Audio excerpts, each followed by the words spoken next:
Assalamualaikum warahmatullahi wabarakatuh. Izin memperkenalkan diri. Nama saya Fikri Fauzan Mendra Alam dari kelas 4B Pendidikan Sosiologi. Pada kesempatan kali ini, saya akan memaparkan atau menjelaskan tentang buku yang berjudul Outcome Based Education, yang mana pada kesempatan kali ini mata kuliah Strategi Pembelajaran Sosiologi yang diampu oleh Profesor Dr. Dasim Budiansa MSI, lalu bersama Ibu Siti Komariah MSI PhD dan Ibu Anindita Fajria Utami MPD. Baik, pada kesempatan kali ini saya akan menjelaskan atau sedikit memaparkan tentang chapter 3 yang insya Allah saya diamanai chapter 3 poin 8 dan poin 9. Yang mana chapter 3 poin 8 itu berisi tentang hal-hal yang secara langsung melibatkan nilai dan sikap adalah adakah cara untuk membedakan antara tujuan dan hasil.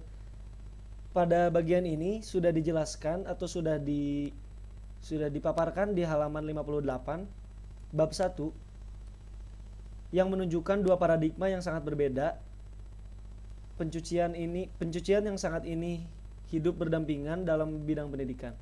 Termasuk satu berlatar psikologis menganggap belajar sebagai bentuk dan metode mental pemrosesan yang berlangsung dalam pemikiran manusia. Tidak ada pembelajaran yang mungkin tanpa proses mental ini, yang berlatar sosiologis. Memandang belajar sebagai kemampuan menerjemahkan proses mental menjadi bentuk dan macam tindakan ini dalam pengaturan sosial nyata. Kemampuan ini untuk terapkan proses mental melalui penggunaan proses demonstrasi dan kata kerja seperti menulis, mengatur, mendesain, atau memproduksi. Sesuai dengan definisi, suatu hasil dijelaskan dalam buku ini. Hasil pembelajaran yang kami lihat, siswa melakukan dan itu kita bisa langsung menilai.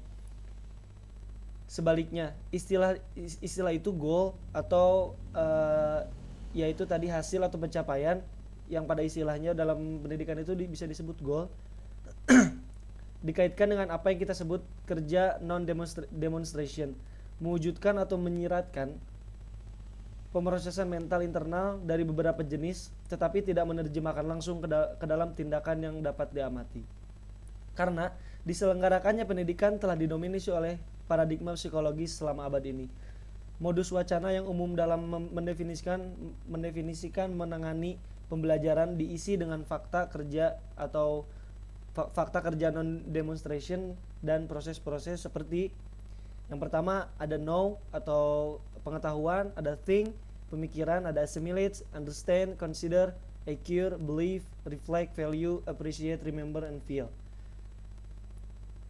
Masalahnya di sini bukanlah mereka yang mengimplementasikan OB itu tersendiri atau outcome based education itu tersendiri.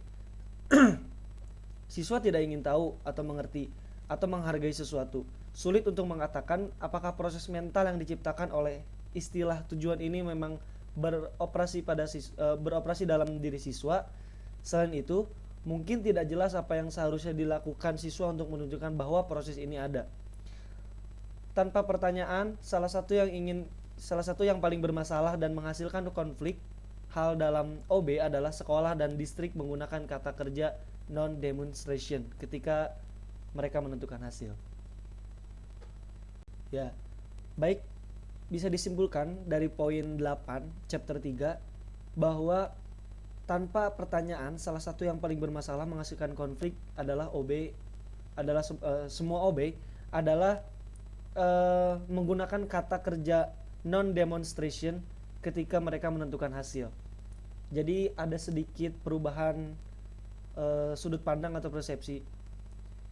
Lalu kita next ke poin yang 9.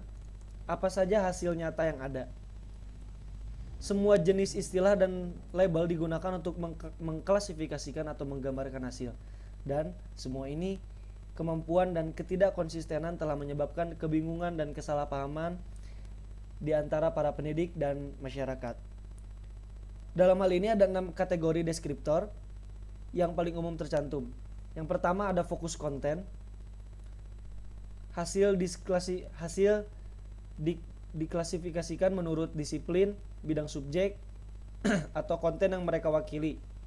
Contohnya seperti hasil matematika, hasil studi, hasil studi sosial, dan hasil membaca. Yang kedua, ada di rujuk waktu, hasil seni. Diklasifikasikan menurut blok waktu yang mereka tautkan, contohnya termasuk hasil sekolah menengah, hasil semester, dan hasil tingkat kelas. Itu bisa dikatakan raport atau laporan hasil yang sejenisnya. Lalu yang ketiga, ada lingkup kurikulum. Hasil diklasifikasikan menurut ruang lingkup segmen kurikulum di mana mereka berada ditautkan. Contohnya, hasil pelajaran, hasil unit, dan hasil program.